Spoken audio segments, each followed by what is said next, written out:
Hello everybody, Sean here with Johnston RV, and welcome back to our first edition of the Weekend Workshop for 2022. It was a great 2021 and for our first year doing this, so we're on our second year. We have decided to change up the format a little bit. First, the actual class that we're going to do once a month is going to be pre-recorded. I sure like the one at the campground where I didn't have to quite worry as much about screwing up. So again, it's still just one take. We're not going to edit this thing unless I were to do something really silly, but it's basically just one take, still going to be very natural, unscripted, just whatever pops in my head at the time on the topic that we've chosen. After that, we're going to try to post these things somewhere around the 10 o'clock hour, just depending on what goes on, and that's another reason to do this. It kind of frees us up on our schedule to make sure, and if rain were to be a problem, we could always try to jump in front of that. So there's a lot of good reasons to do it. But after the video's posted, we will have a set time for a Facebook Live question and answer where you can ask anything camping related. I'll try my best to answer the question. If not, we will get an answer to you as quickly as possible. But whether you're a customer or not, no matter what state you're in, no matter what type of camper you have, if you have a question that you're having a hard time getting an answer for, feel free to ask and we'll give you our opinion on it, okay? Today we're talking about camping in the wintertime. It is January. There are certain challenges that go along with that, so we're going to talk about a couple of those, okay? And first off, for this class, we are inside of Rockwood, which is probably one of your best camping in the cold type situations. Okay, there's all types of different campers, all different types of trim levels, the insulation in the walls, what goes in the construction of it, the furnaces, and what type of heat sources they have all vary. But this is a camper that is made for taking anywhere, camping anytime you want to. We're going to go over some of those things, and also some of the challenges that are in some of your less expensive campers that are a little less equipped for camping in the winter, okay? So the first thing about heat and staying warm will be your furnace. The furnaces run off of propane, and there's going to be a thermostat on the wall. This one's got a very nice, with lots of features type thermostat. Some of them are very, very basic and very simple. It's all the way back to an old slide type thermostat.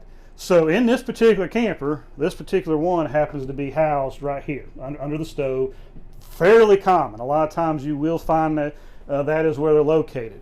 It keeps all the LP fittings in one place, all together, and you've got this little area that's made for high heat, all contained in one little area. So a lot of times that's what you'll see. There's going to be a vent inside your camper somewhere that allows the cold air from inside to be sucked in and warmed up. There's also going to be an exhaust on the outside of your campers, usually two holes, one on top of the other. Sometimes it is just one, depending on the size of your camper, brands, and all that.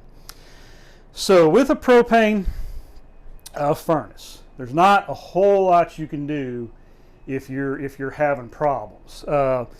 Any type of service on this is going to require removing that panel and just about always pulling the unit out. There's one little piece on most furnaces. It's usually the most common thing, I think I've talked about before, called cell switch. Very inexpensive part, not that hard to replace, but you do typically have to break the gas line, which means a lot of times they're sealed pretty good with a Loctite of some sort, very tight. You have to break that fitting. You have the possibility of gas coming out. If you don't know how to service something like that, I would not even begin to attempt it.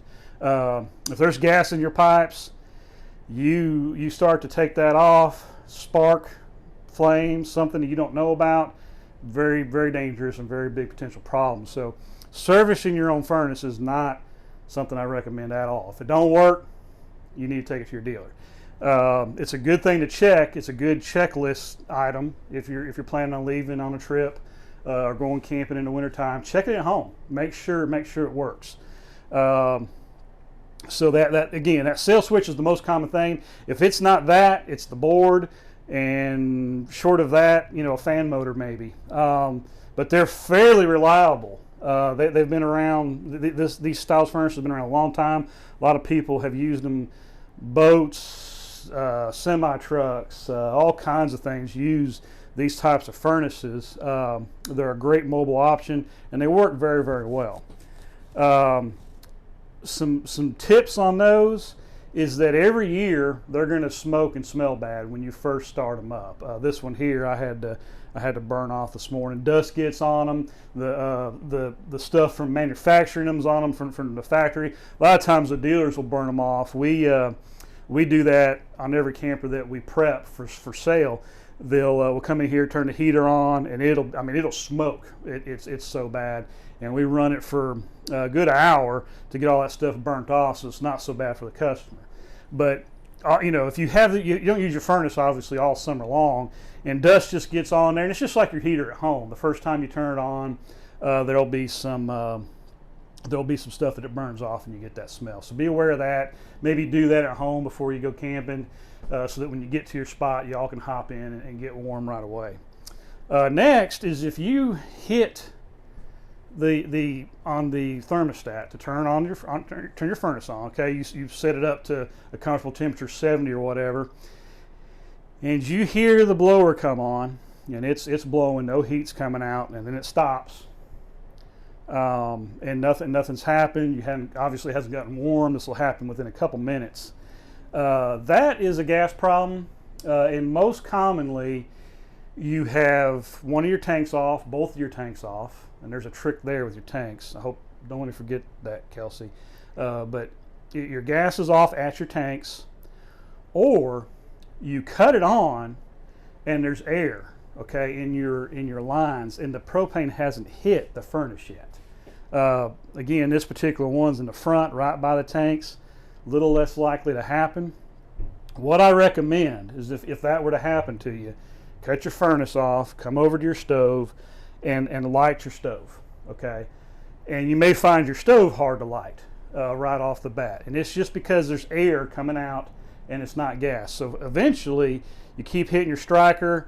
If you got this type of stove, that's your striker. If you happen to use one of those safety lighters, use that until it ignites. Let it burn for just a second or two. Don't ever use your stove or your oven to heat your camper, by the way. That is very, very dangerous. It will deplete oxygen, put carbon dioxide in your camper, and very bad things can happen. So don't ever use your stove for that. That is why there's an exhaust on your furnace. A lot of people, these exhausts get warm. I mean, there's a lot of heat coming out of them. Sometimes it feels hotter than the heat coming out your vent. People complain about that. It's like, geez, I got more heat going out than I do coming in, and you don't. It's just cold outside, and you're right by it, and you feel it. But that exhaust is what keeps your furnace safe, and that's a feature your stove does not do. It's an open flame in here, creating that carbon dioxide. The actual burn tube is exhausting out through here, and it's just a metal tube that the air is hitting and warming up that way. So that's how that works. And I forgot where I was going with that. So let your propane or your burner burn for like just half a minute. Then you're good. Cut it off. Go back to your furnace. Cut it back on. And it should light that time. Okay. Those are really the only things as an owner that I know of that you can do to fix very common problems. It's very easy, that initial startup, to think, oh my word, my furnace isn't working, and maybe even cancel your trip or go into panic mode hoping you can get it fixed before your trip. So that's something to look out for. Even if you were to do that cycle twice without burning it off through your stove, it could do that twice, and you would definitely think you had a problem at that point. If you cut your furnace on, it didn't light, cut it off, cut it back on again without doing that, it could very well. I've done it 3 times without doing that, and it still didn't light. So just testing and playing around with stuff before. So yeah, make sure if it's not lighting, burn off get the air out of the lines by lighting your stove there. So, and I was going to mention the tanks. So a lot of campers have 2 tanks, okay? And then there might be a switch for propane, 2 propane tanks. There might be a switch to switch between one tank or the other. Very few campers just pull from both tanks all the time. If you are lucky enough to have a connector or a switch that allows you to switch from right to left, leave that, and those even have a middle that allows you to pull from both. Don't do that, especially in the wintertime. Go to one tank, deplete it, let it run out, and then that way you know you've got one empty tank and one full tank, and you can switch over to the full tank and go get the other one filled. So that's something I highly recommend. That could save a trip big time, and it helps you keep. It's very hard to know how much propane you have, and that's really just about as good as it ever gets. Is I got one full, I got one empty. As they start to deplete, it's, there's gauges out there and all that you can buy, and none of them are very accurate. So they'll get you in trouble. They'll get you without heat pretty quick because you're relying on those. So that's really the best way to do that. So the heater, the furnace is the best heat source. It runs this duct work runs through the camper. It keeps the underbelly above freezing. Okay, the tanks, all the water tanks that we're going to talk about in a minute, are underneath your camper. They're subject to the cold weather and freezing and cracking, or you not being able to use the facilities, even get water down the sink if those tanks were to freeze solid. And this furnace running through the floor, the heat from these ducts help keep those tanks warm.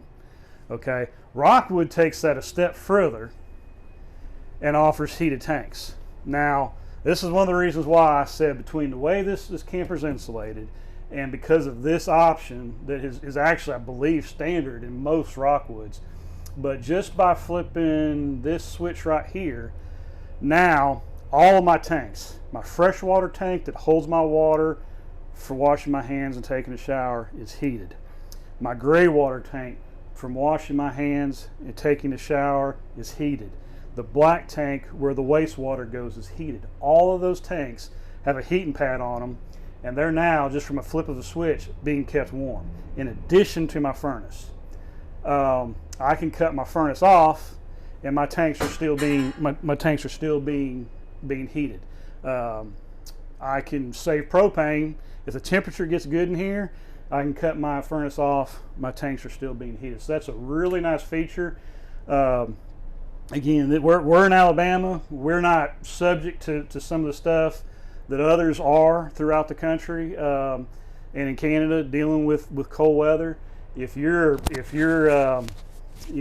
doing northern camping or in camping areas that are very, very cold, this heated tank option is one of the best options for you. It will help you tremendously. So why would you want to cut your furnace off in the wintertime? The furnace can get that drying, intense heat after running for a good while. Y'all saw my camper in the last class. I've got a small little wolf pup. The small campers are even worse for that. So my furnace is half the size of this one. This is a good size furnace. Heat this camper very, very well. Mine's small. So we turn that thing up. You know how people are. They sit at 75. Let's get nice and toasty. And I'm telling you, that furnace will heat that little camper up to this. That it's too much heat. Okay, it's done a great job. And now it's like I want to cut that back a little bit. And if I just had some little extra heat, and that's something that when you get into a camper like this, you're able to do. Those little campers, you kind of just cut the heat off, turn it back on when you get cold again. There are thermostats, so you can just don't do that. Don't do what we normally do and cut it up way high. Just dial it back some, and it'll cut on and kick off when it hits that temperature.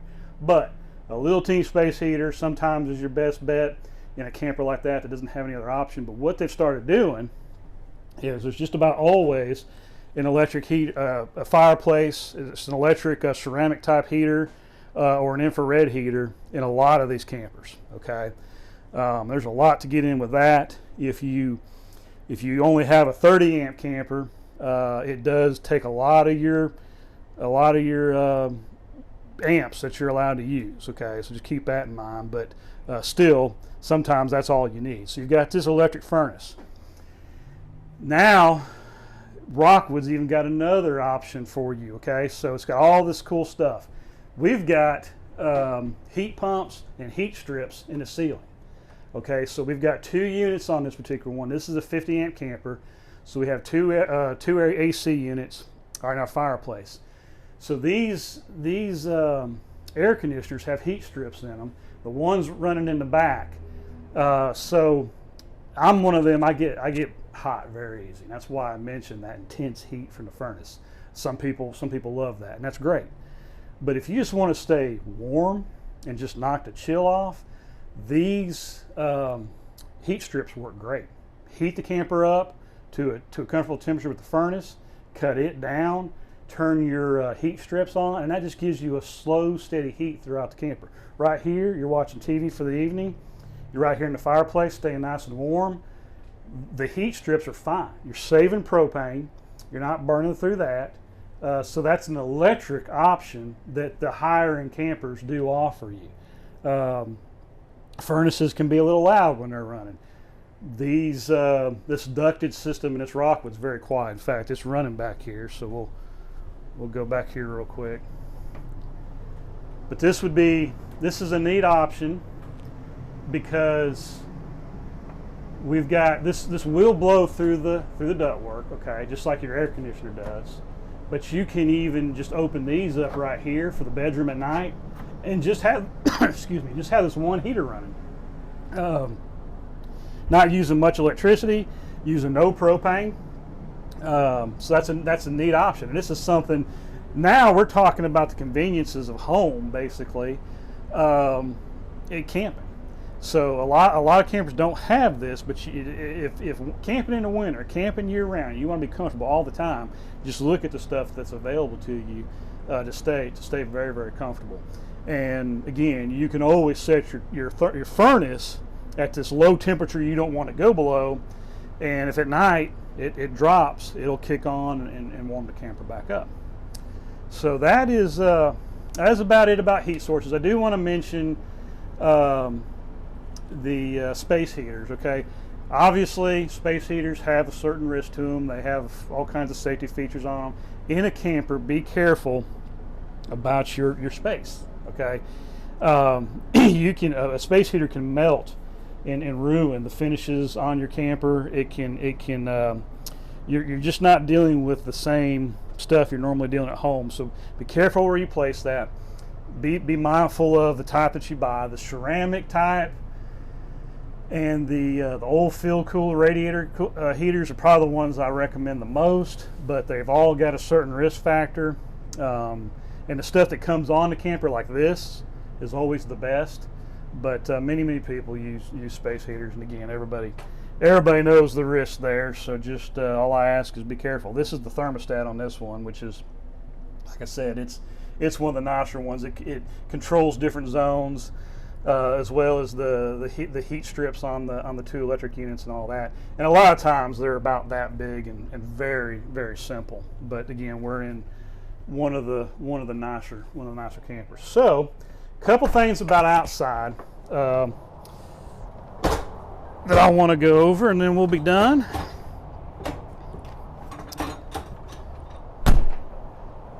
Let's start with this example over here. So this camper is going to be a good comparison to the Rockwood, the opposite of what we're dealing with here. This is a price point camper, okay? It's been built to be inexpensive, and it is what a lot of people camp with. That's what I camp with, okay?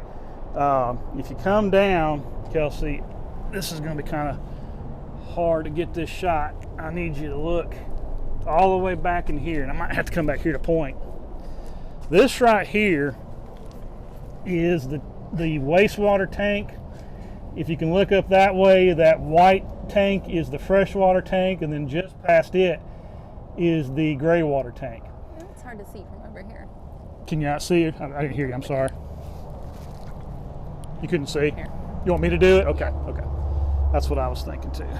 So that is your black tank. Just past that is the the white tank there is your freshwater tank, and then your gray water tank's on the other side of it. So as you can see, those are completely exposed. They are just hanging up underneath the camper. I've had a camper like this. My current one does have an enclosed underbelly where you can't see those, and it helps keep the heat in. But those are called, those are exposed tanks. It does not have an enclosed underbelly. And I've had campers like that and camped in the wintertime and gotten through. But you are way more subject to those tanks freezing. In that kind of scenario, your furnace is not doing you any good keeping those tanks warm. In fact, this camper's so small it doesn't even have ducted heating. It's just got one box where the heat comes out right there built into the cabinetry. No heat gets underneath this camper at all. So that is a scenario where you're going to have to keep your tanks drained during cold weather, not put any water in them, or buy an aftermarket system for heating your tanks and have that installed. If we look up under the rockwood, I'll take it again. If we look up under the rockwood, all right, you cannot see anything. It is all enclosed by this insulated system here.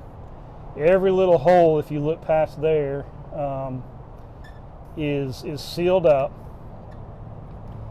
and that is how your furnace will keep your underbelly warm. This ductwork running underneath, the radiant heat falling down there, and it's held in, and it keeps everything from freezing. This camper, between them heated tanks and that system, I mean, anything can happen when it hits below zero. Some of these -degree temperatures, who knows? But it's highly unlikely for it to freeze with all the systems this particular camper has. Let's come around the back and we'll be done.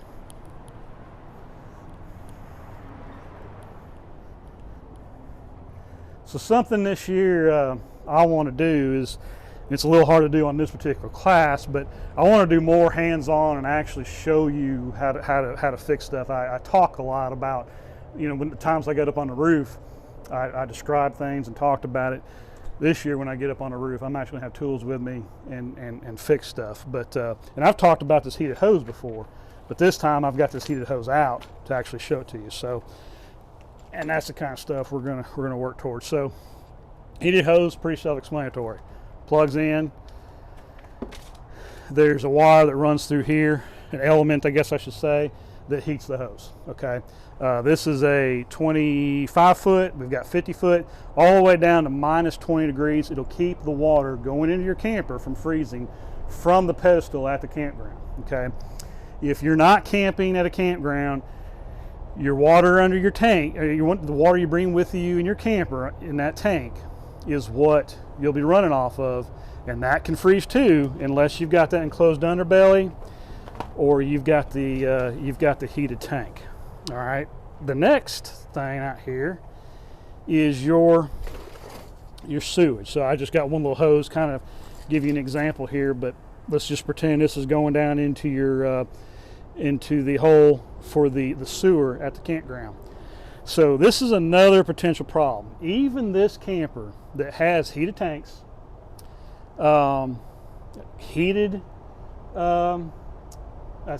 tanks and closed tanks, there can still be a potential problem. And that is for all this exposed plumbing right here. There's going to be somewhere because it has to come out, right? So these exposed pipes here, and especially your sewer pipe, you could have water built up in here sitting, and it could freeze, and you could go to dump your tanks. You'd want to leave these closed. All right, and so you come out here. The way to do winter, to deal with this situation in winter, is keeping those closed, and every so often coming and heating or dumping your tanks. That way, all the heated fluid in here, as you pull these, will come out. They'll get past this system, and it'll still be liquid, and it'll come out. Okay. If you were to do what some people, and I don't recommend this, that's actually how I recommend doing it all the time, even in the summertime. you keep these valves closed. Your tanks, you watch your tanks. Your tanks are getting full, or you know your tanks are getting full, or it's just time for you to dump your tanks. You come out, you pull the black water first. Let it flow out. Once it's done, you pull the gray water. That's much cleaner water, kind of flushing everything out. Once it's done, you close them both back up. Everybody's got their opinions on this. Leaving them open, leaving just your gray water open. I get the gray water thing. It's definitely more convenient. You know, every time you take a shower, that water's building up. And these are for campers that are parked for long periods of time. That's okay, but I still recommend when it's time to flush your black tank, coming out, closing the gray water, letting it build up some, and still flushing it. I prefer to keep both closed, and I just flush them all the time. There's no chance of smell getting in. Even gray tanks can create a smell inside the camper. But watch out from freezing for anything past what's inside your camper being heated up by the furnace or the heater tanks. And that's it. We will go ahead and post this, and hopefully see y'all at 11 o'clock for our live question and answers. Please join us, and anything you want to know, let's see if we can help you. Thank y'all very much.